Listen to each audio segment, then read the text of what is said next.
Pawns.app Academy. In this video, we'll show you the ropes of sharing your referral link and referral videos on Twitter. You can post it in a tweet, comment on relevant posts, and engage with the community to spread the word about Pawns.app. Let's get tweeting. Post in a tweet. Number 1, from the bottom of your feed, tap the plus icon. Number 2, enter your Pawns.app referral link or import your referral video. Number 3, add anything else you want and tap the tweet button. Leave a comment on relevant posts. Number 1, find a post that you want to comment on and tap the speech bubble icon. Number 2, add your comment with the link or referral video and tap the tweet button.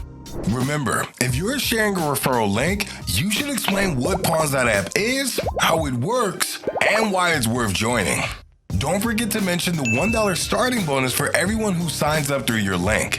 If you use referral videos, we do all the work for you. The video explains everything and shows a code people can use when signing up. All you need to do is share it.